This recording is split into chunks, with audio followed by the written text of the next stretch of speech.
Become an entrepreneur is an addiction. Once you do it and you start it, you will think about it and you will do it again and again.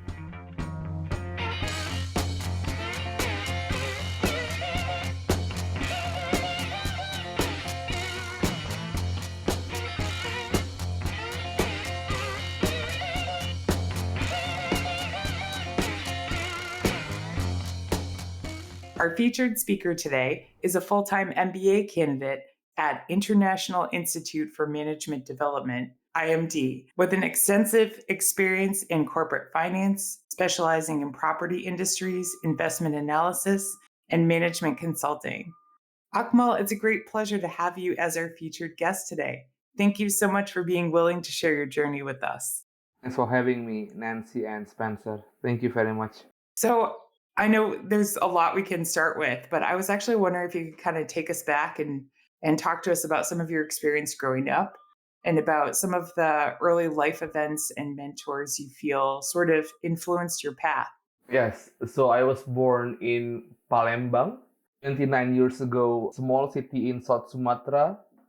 I came from Indonesia. It came from South Sumatra, and then I was born there.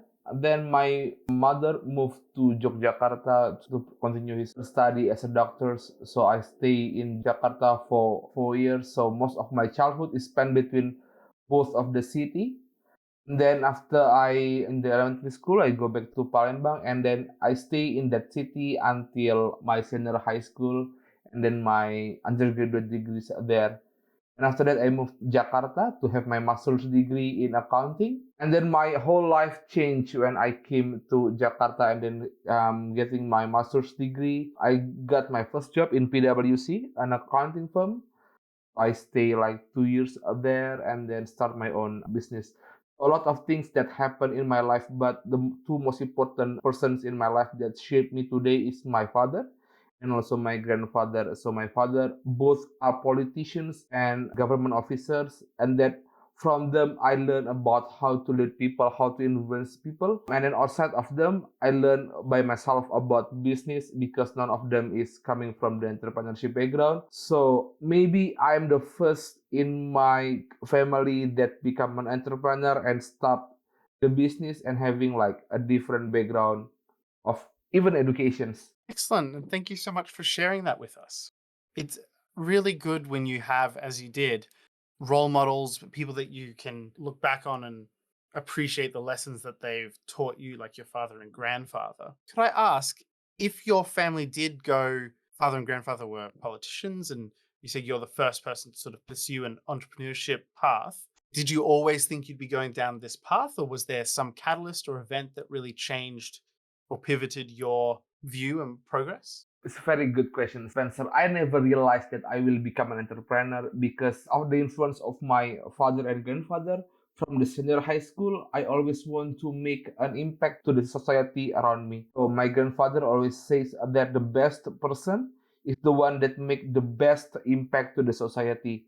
After you die, you will die after 60 years, but how could you still make the impact to the society around you? So I always thought by my grandfather is your life is never always about you. It's about how you make the best to the society. So that my grandfather is having an Islamic foundations where he has school and he has Islamic boarding schools and then teach there because he loved to see the society in the village is growing up and then make their own way through the society. Some of the alumni from that school become priests, but in the Islamic way, become an ustaz or something like that. And then I see that how after several years, they still come to my grandfather and say thank you and something like that.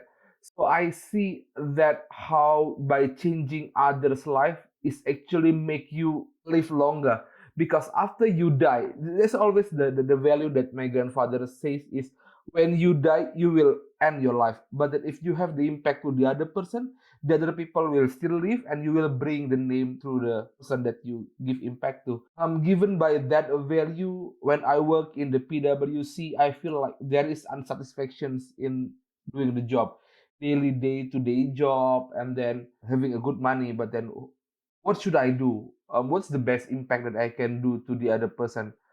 If I, for example, you are in a corporate and then you are fell ill, you are in the hospital, no one will really care about you.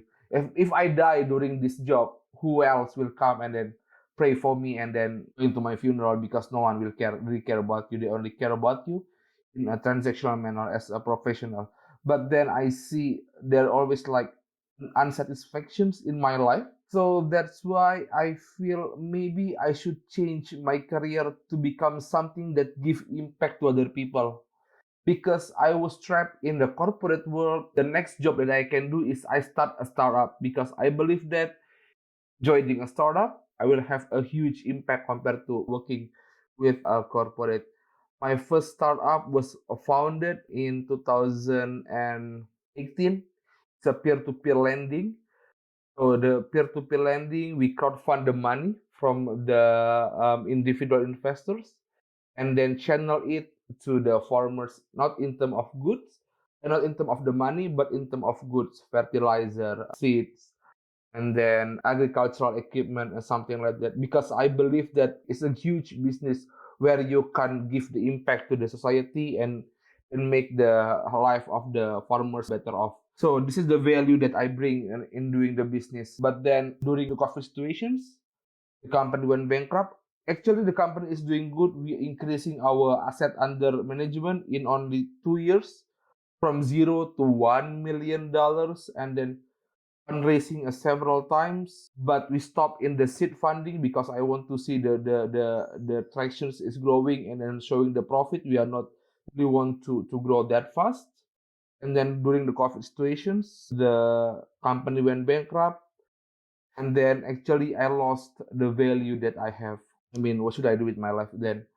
I always want to give the impact to the other people. During that period, some of my friends is coming to me and then they asking about how should I manage my company during the COVID situations.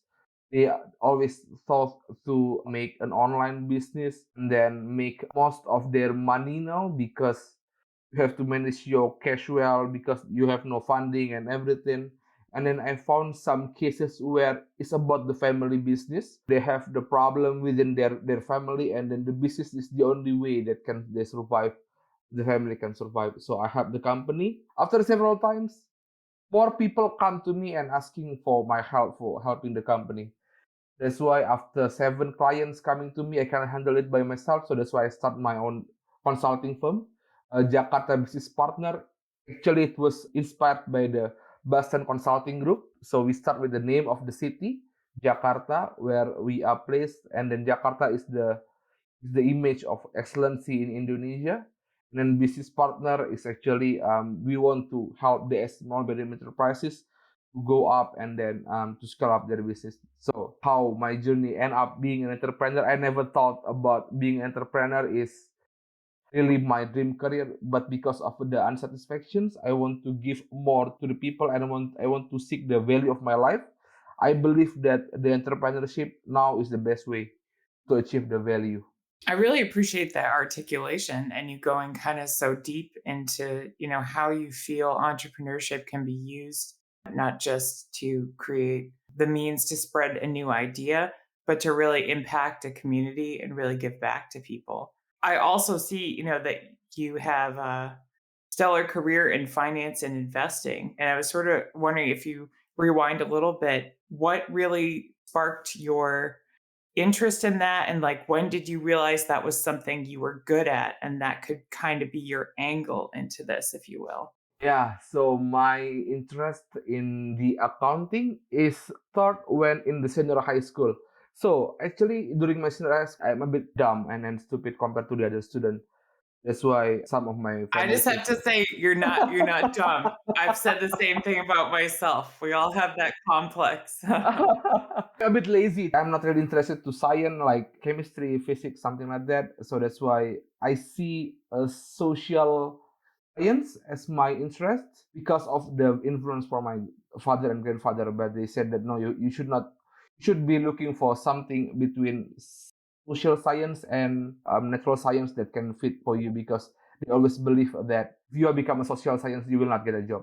That's why I'm looking for the accounting as middle is the one that between the social science and the natural science. And then I learned accounting as the only numbers that speak to itself. I mean, for example, the company have a profit 100. What is the meaning of 100? Compared to when I'm doing the physics or chemistry or math, what is the meaning of 2 plus 2? I can remember that with the profit 100, what is the meaning to the company? I interested in accounting because I see how I never see that a number is can talking by itself. And then that's why I start to learn about accounting. On the other hand, I see that there's a lot of huge of corruptions and a huge of news of how many politicians that stole the money of our country. So I believe that become an accountant, it is one way to fight the corruptions to make the countries is better off because I can fight the corruptions now if I found the money. This is how I start interested in the accounting. I see that the number can speak. And I believe that being a fraud examiner, I can become, I don't know, but the fraud that if I become accountant, I can fight the corruptions. I see the career in the accounting is, I slip into the PwC. So when I go to the corporate job, it changed all my career now. That's very interesting. I really like the interpretation of accounting as a way to fight corruption and really hold people who are using their power, to account. I think that's really, really smart. Now, what has made you choose that now was the right time in your career to slow down a bit career-wise and pursue the MBA? And how did you choose IMD? So I start my Jakarta Business Partner in 2020, 2021, and then the company growing so fast in 1 year. I grow from 0 client to 25 clients. And then I know that I start this company because I cannot handle 25 company by myself. And then I hire new employees. We start from me, myself, my co-founder, and then I hire 3 more junior staff, and then 7, and then until the next one is 20 employees. Because I never have, even though I go to the accounting and I have a CPA, but managing a company is different things. Semi consulting company that everybody is related to the human resource management. So at some point, I try to experiment with my company because I want to see what is the best fit for the company. So I hire too much employees, and then okay, maybe 7 is too much. I reduce it to 5. And when I reduce the 5, some of the staff is cannot handle too much client. Then I rearrange the workload because of they are working too much. I increase their salary, and then because some of the client is cannot pay us, I have to cut the client. So something like that. There are a lot of things that happen because managing the company is very difficult. I try to experiment with each management style that can fit into the company until I found that the best way for this company is to give each of my staff that I really trust some of the client, and the client is never talk to me because the 25 client that I get, most of them is attached to me, not to my company. They know Akmal, but they don't know the Jakarta Business Partner. So with introducing them with some of the staff, and then they really attached to the staff without my touch, I knew that I make a consulting firm without my name. It's a very tough decisions, and then maybe not all of the entrepreneurs like this approach because maybe they want their name to be famous and then above the company's name, but I always put my company's name above my name. It really make me, I think that it's the best way. I don't have to work anything, the company become an autopilot. But then after several years, I think in 2022, after 2 years of operations, I see that my life is stuck. I cannot get a new client, company is not growing, and then I see that I have to take a break and then really looking into myself. How could I become a better person, and how could I step the next into my career? I was 27 years old at that time, and then I think I still have some time if I want to restart my career. And because of the configurations of the Jakarta Business Partner, that everyone has their own clients, it's easy for me to leave the company and then the client will not really distracted because I was not there. I realized that because the two most important thing and as entrepreneur is reputations, and the second one is network skill. You can gather it later. The reputations, I believe that I need to have the other school name on my name, school brand on my name, so that they really trust in my reputations. And then the second one is to get a new network. The first one, we all come from the MIT alumni innovation and leadership bootcamp. So I feel like okay, I have the alumni network, and then I have that, like I have the brand of MIT, something like that in on my name. And then the second one is to gain a new network. We have a network in here, but then I want to have the network in other part of the world, especially the Europe. And then when I apply for my and then I see that we have like the MIT Innovation and Leadership Bootcamp, but it's too short, like only 3 months for us that doing it online. And then I see that I really enjoyed the process of relearning and meet new people. So that's why I think that I need a much better program that gives me well-rounded and more time to learn, more time to think, more time to reflect. That's why I choose IMD, because IMD giving us the tool and give me the time to rethink about myself. And then most of the tool is about the leadership, not only about the finance and also the accounting. And also the network is very relevant in here, especially because it is in Switzerland, in the center of the Europe, and maybe one of the best developed country. So yeah, that's why my choice come to IMD.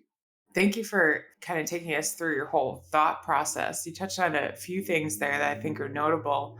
And I think it's notable too that like you're kind of pushing outside your box too and expanding and growing yourself. I mean, you moved to Switzerland, right? You were previously living in Indonesia before this program. Just changing cultures to expand your network is exciting, but I'm sure there were some challenges with that too. As you explained it, you kind of created a company culture where you could step away. What you were talking about, putting the company name before your name. I mean, I know people can make, arguments both ways, why one way is right. But I think it speaks greater to the view that you have, that you are part of this team and that all of those people are an important part of the company. So I think it's not always easy to step away from something like that. So congratulations on doing that. Kind of building off of some of the things you were talking about, I was wondering, what do you see the most challenging stage in a startup just based on your experience? And what do you think is the most exciting stage? Whew. We're not Okay. holding your feet to the fire. There's no wrong answer. Yeah, all of the stage in the startup is difficult. So this is the answer. Hardest part of making startup, creating the startup, I believe it is the scale up, not the creating one. When you start create the company, especially if you are alone, and then you are at that time I was single and no partners, no family. I can live with only $100 and then pitching for my company and then struggling for it. This is very easier compared to when you are scale up. When you scale up and then you are hiring new people, you can see that the thing that you think will work is not working. For example, my fintech startup, the company that I founded before, because actually I founded three companies, but the first one is the fintech and peer-to-peer lending is, I think, the one that I learned the most, because we start from 5 employees, 5 members, and ends with 200 employees when we are bankrupt. When we are 5, we know everything and each of us know what we are doing. There is nothing like miscommunications and misalignment. When we think that okay, the company growing now, we need to hire more people. The new people that coming is not the founder. We have to share the same value and then the same visions with the founders, and they still think that we are the founders, we are not part of the teams, we are only employee.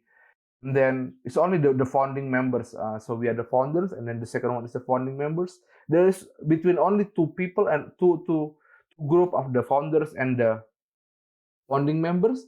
it's already become a difference. And then when we hire a new employee, we see that more misalignment and then harder coordinations, and especially when we are in the startup things and we hire too much people, and then we see that our business model is has to change.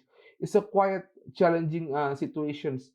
For example, when we start our peer-to-peer company that channel the fund to the cost to the farmers, at first we are only looking to give the farmers the money.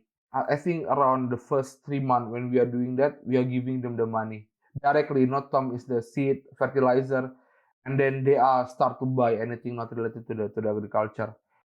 So because we have set the process, set the team for that, so when we see that no, we cannot give the farmers the money, we have to give them in terms of the agricultural tools. When we change the business model, it's much harder because now at that time we are 30 employees, not of 5 employees when we are designing the company in the first place. And then when we are growing to the other geography, from Jakarta, we move to West Java and East Java. More misalignment and miscommunications is coming. So I think that the most challenging part is when we are scale up and then managing the team. Yeah, I think it's quite challenging for me. So interesting. Thank you so much for sharing. It's very interesting how, as you say, like as you get more people in, you actually get more opportunities for something to be miscommunicated or mismanaged or like just misalignment between different people's objectives. I think that's such an intelligently made point, and I really appreciate you taking us through that.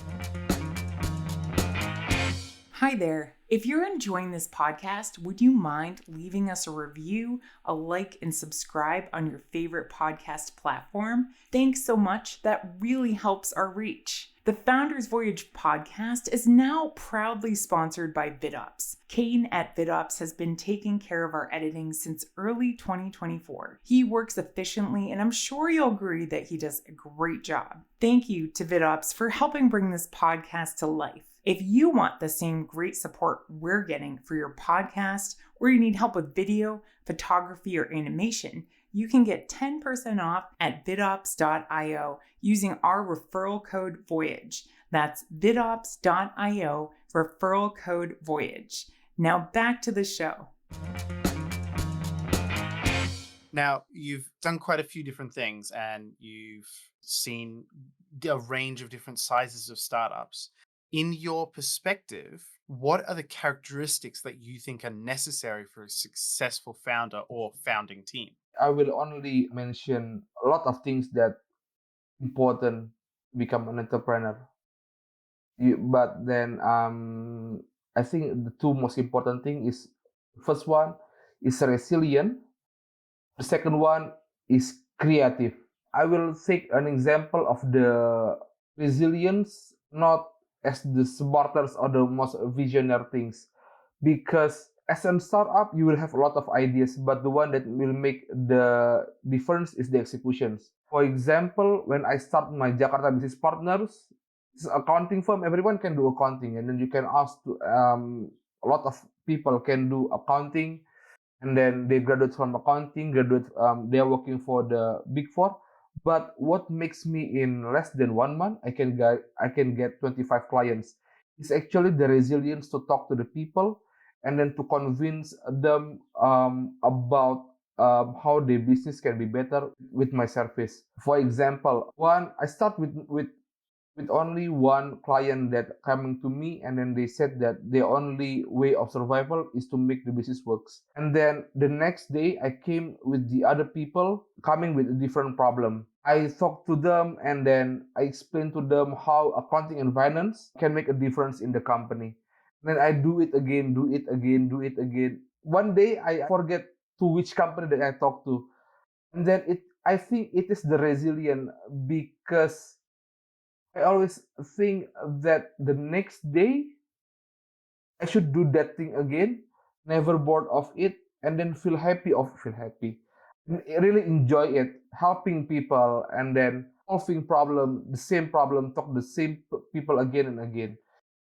Doing an accounting business is not a new thing in this world. If you want a good accounting services, go to the Big Four, or you want to have the best management consulting, go to the MBB.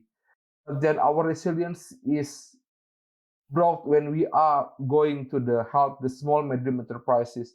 They have small pocket. They cannot pay us a lot of money. We have to explain them more and more. They are not coming from a very education people. They even cannot differentiate between the profit and also the cash. We have to explain to them in a very patient way. And then the second one is the creativity. There will a lot of problem, and I see that even though I coming from a business school, I coming from an I am CPA. A lot of things that you will done is not on the textbook. For example, when you are dealing with a bank, and then I have a company that I have to do the restructuring with the bank. If I go to the textbook of the accounting, it will say that you have to, or the finance, you have to make a best financial projections, the best NPV, and then show that how the company can repay back the loan. Okay, it is the textbook way to do it. But if you see from the other perspective, the bank just want to be paid the minimum level. At least you pay the money. And then the second one, you see that the bank that coming to us, the employee of the bank that coming to us, is also want a promotions. They also want to achieve their KPI. So I talked to the employee, to the bank, to the employee of the bank, and then I see how their interests can be aligned with clients, and then arrange that. Don't worry, the employee of the bank, we will have this company, and then if we can pay the bank, if we can pay the money in timely manner, we will achieve your KPI. So at the end of the day, our financial projections that taught in the textbook is only complementary of what I'm doing with the employee of the bank. Each of us is individual, is a human. So we have to make a connections and then have to find another way how to solve a problem. Something like that. Yeah, no, that makes a lot of sense, I think, as you explained it. I want to go back just a little bit in our conversation and ask you, I think you said the boot camp program you did was it 3 months? Yeah, 10 weeks. Okay. So I know it's, evolved and changed over time. I was sort of wondering, what were your takeaways? Like, what were the best parts of that for you? And then you kind of hinted at it already, but what would you have changed to make that experience a little bit richer for you and the other people on your team? So the first is the network actually. When I came to Switzerland the first time, I just contact our MIT alumni and then say, is there anyone that living in the Lausanne? Iwona is in Zurich, I believe so. And then just contact them. And then some of my friends is in the France, in the Germany, because I knew in Switzerland I know nothing about the Europe, and the Switzerland is also very expensive. If there is something happen to me, the one that I can rely on is my friends from the MIT bootcamp. So that's why it is a very tangible thing that I found in the community. And then the second one is the one that we solved in the MIT bootcamp materials is mostly about the design thinking. Coming from a finance background, I never really think about the customer. So when we are come to the program, the very first days, we always talk about how we can make the persona, how we can make the solutions that really focus to the customers and something like that. So I'm taking that takeaways to my company, to the Jakarta Business Partners, for example. I can see that how it make a changes in the way I'm doing my business. I always focus on how the customers, and then in this term is the client that we are working on, the small medium enterprises. I always looking on how we can help them, how we can fulfill their needs in terms of the financial support and in terms of the financial reporting that really can help their business. So that's why, because one of our goal is to make them increase to the next level of investment. So actually, one of our key performance indicator, if there is some clients that need the funding, we should looking for the funding. connect them with the VC, PE, or the other investors. And when they get the money, we can increase our fee. So we are aligning our goals with the customer's goals, something like that. So taking that from the program, I believe I have like make two of our client getting the next level of the investment, even though it's still on the angel investor level and one from the VC level. Interesting. Thank you so much for taking us through that. Now, given the range of experiences you've had and the MBA work that you're doing at the moment, I'm curious if there's any particular problems that you in the future that you have in your mind as like something you'd like to one day work on, or is there any particular problems or problem spaces maybe that you'd like to be able to put your time and talents towards in the future? One of the sectors that I'm very interested in is about the climate funding and then the climate investing, because now our current framework in finance, so I may be a bit technical in here, in our framework of doing the investment and to value a company, we are never see the perspective of the climate change and how the business will change, how the company will impact to the carbon emissions. And then now seeing the trend that everybody's and all of the regulations is really scrutinized on the business. We comply with their regulations and also the demand from the customers that they really aware if the company is not really focused and having no impact to the climate change, or the worst is having a bad impact to the society or the carbon emissions, they will not buy the product. And the third one is really a business risk itself if the business or the investment that we made using the old framework. For example, if we still invest in the automotive, oh no, it's automotive is too obvious. We still invest in agriculture that we are not aware if the La Nina or the El Nino season will change, and we are not equipped with that. We add more risk to our investment. And then I believe that the view of the investment in a few years, taking into account the regulations, the market demand, and the increasing of the business risk that we never see before, will really change in the future the way we do the investment and the way we value a company and see a value of an asset class. Is the real thing that I want to see and want to focus on, because I'm still young, and then I see that not all of the investment professional really focus on that, and still there is no framework that solid enough to accommodate all of the things. So I see that this is a future, and this is an opportunity.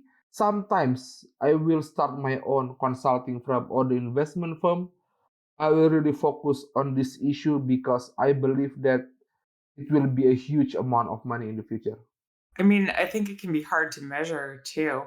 Honestly, one of the things I was wondering, sort of listening to you talk earlier was how you really find the ability to measure kind of like the success of everything that you're doing, because you do have kind of so many things going in your brain. And I mean, this is what being an entrepreneur is all about, right? Do you find that you have to define success for yourself differently, personally and professionally? Or do you have some kind of common way that you measure it that helps you?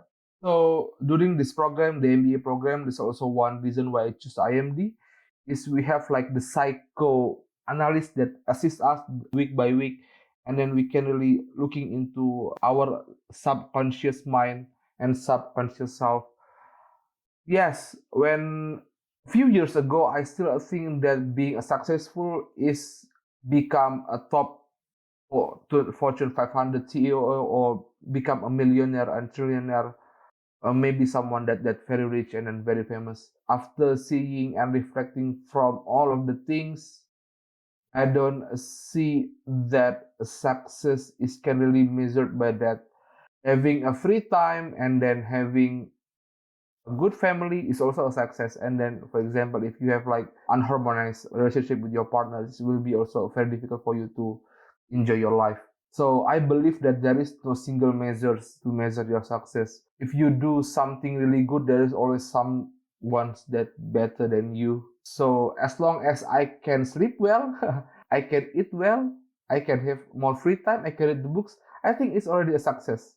I think that's very wise, finding the different ways that understanding that there is all these different ways that success can be defined and finding the particular thing that makes sense for you and brings happiness into your life. Just sort of to take that a little bit further, do you have a guiding vision or philosophy that helps you with making your big decisions? I always think that if I have children, will be happy, and will they will be proud having a father just like me. For example, when my company almost went bankrupt, there's a lot of things you can do. You can run away, you can hiding from the police and everything. But then if you do something wrong and then you will tell your children, they will really proud of you. And then when I start my Jakarta Business Partner, the accounting firm, with 20 employees and then 25 clients, I always think that is it enough, and then is it how my children will see me in the future. And then when I taking the decisions to take an MBA in the IMD, one of the top business school in the Europe, I believe that if I have a children, they will be very proud of me. So I always think that in the long term, every decision that I make should be seen as something that can be proud of by my family. Using this framework, I never made a decisions that really bad for me. I believe so.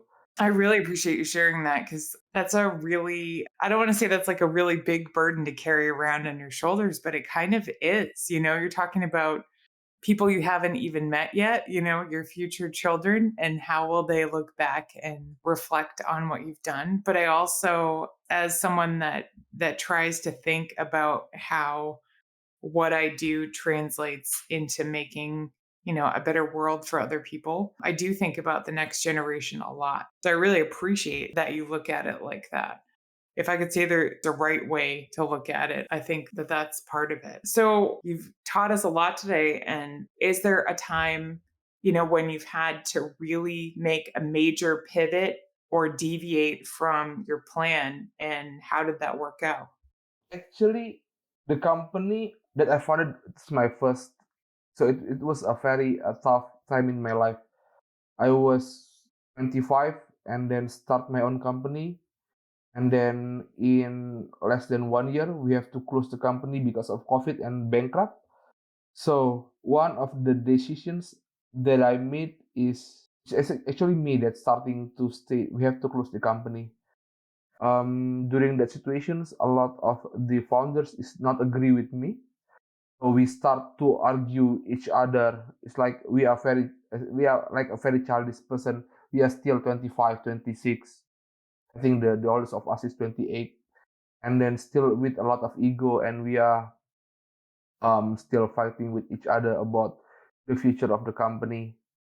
And then we brought it to our shareholder meeting, so all of our investors is coming, and we are telling them about how the company will go, because we have like 1 million USD in our asset under management that we cannot pay to the investors. And also the investor is asking for their money back. So I think that the best way for this company is to close the company. We file the bankruptcy, and we face everything that should be done in the future, because based on my calculations, based on my data, and based on my instinct, we cannot continue the business. It is a very tough decisions that I made. I sacrificed my career in a very big PwC to start my own company, and then I am the one that founded the company, and I'm the one that closed the company.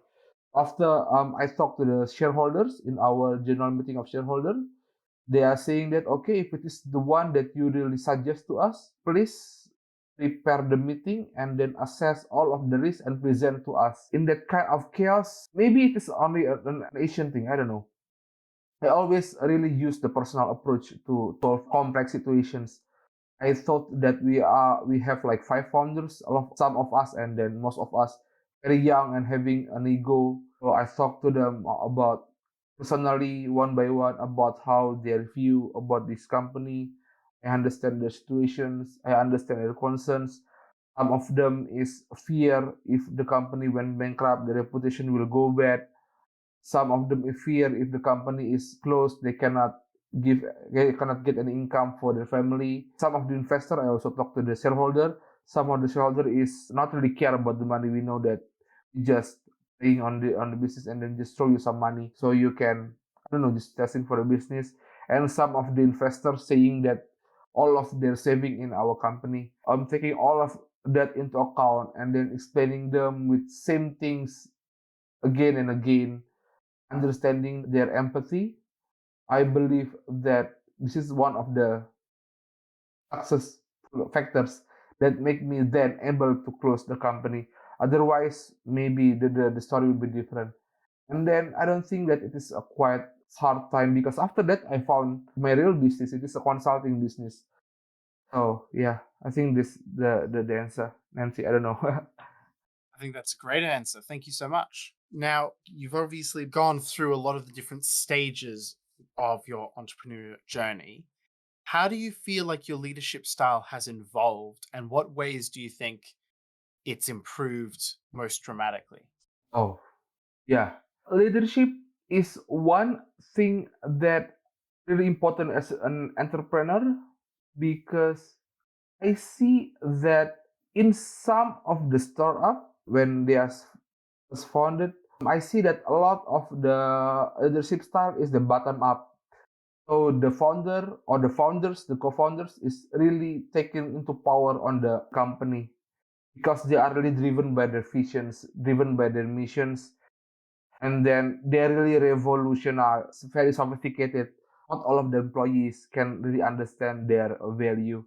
And then I see that in my first company and see when it's not working, you are the one that will be blamed by everyone. When we are want to close the company, when the company went bankrupt, actually the employees not really care about it. And then the second one, I have another company. It is the real estate company. We are providing the affordable housing to the low middle income people. And I see that my partners, the CEO, is still using that bottom up approach. And then as a co-founder, as a CFO, I found that it is very hard to harmonize everything in the lower level of the management. That's why when I founded the Jakarta Business Partner, the consulting firm, I really use the democratic style of the leadership. So you can see that's why I took that my name, my company name above my name. I see everyone to participate in there because I see the pain and I see how the companies went well or doesn't went well when using the bottom up approach. I see that all of the employees should take and then participate in the company. Every part of the employee should taking part of the journey of the company. Even I don't have the employee stock ownership plan, but I just make sure that because they are using the account system, so one employee they handle five client, for example, and then as long as the revenue from the client can cover their salary and then can contribute the company, they can take the percentage of the revenue for their own business, for their own profit, or on bonus, something like that. And I see that how different style of this leadership. I choose from the bottom up visionary, and then I try to become a more leadership things. Even though I'm on the CEO, I'm only directing in the technical things, just like how to the problem of the company. And then using this maybe two main approach. I think that the democracy style is really beneficial for the company because then as a CEO you can focus on the other thing. For example, how to get a new client, not to manage your employee, and then you can focus on how to build the capability of the organizations because some of the company when they are doing the bottom up approach, lower level, less likely to talk and then to voice their concern. It make the life a bit harder. I think it's very wisely stated. And I know you've given us so much to think about today, and I really appreciate it. If you don't mind, I have one final question for you. Yes. And it's really just what you want to leave us with today. So it can be, kind of some words of wisdom of your own. This could be a favorite quote, advice that someone gave you, or just, some lesson or takeaway from your journey so far. So what words do you want to leave us with today? I want to say that become an entrepreneur is an addiction. Once you do it and you start it, you will think about it and you will do it again and again. So if you don't really want to become an entrepreneur, I believe everyone in here wants to become an entrepreneur, never try it. Well said. Very well said. It becomes addictive as you do it more and more, and the freedom and the ability to change the world that you get from entrepreneurship can be very, very addictive. Now, obviously, we've unfortunately got to the end of the hour. Thank you so much for everything you've shared with us. Thank you so much for coming on. We really appreciate your thoughts and everything you've taught us today. Obviously, thank you also to everyone else has joined us today. We really appreciate that people bringing their perspective and energy to the discussion. Nancy and I and the whole team behind Founders Voyage feel very fortunate to be a part of this community with you all and for the opportunity to bring this cooperative learning experience every week. I'd love to hear any nominations anyone has, Akmal, especially if you have anyone you'd really like to hear from, or a topic you'd really like us to dig into.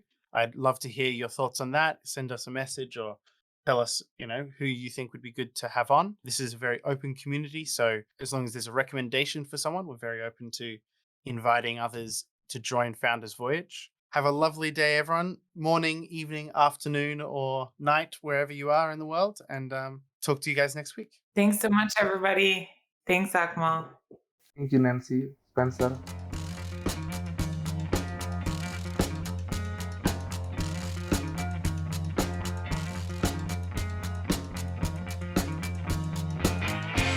You've just finished another episode of Founders Voyage, the podcast for entrepreneurs by entrepreneurs.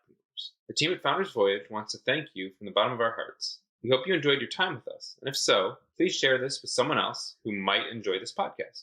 You can also support us by leaving a review on Apple Podcasts and Spotify, and by donating to our Patreon. Outro music today is Something for Nothing by Reverend Peyton's Big Damn Band.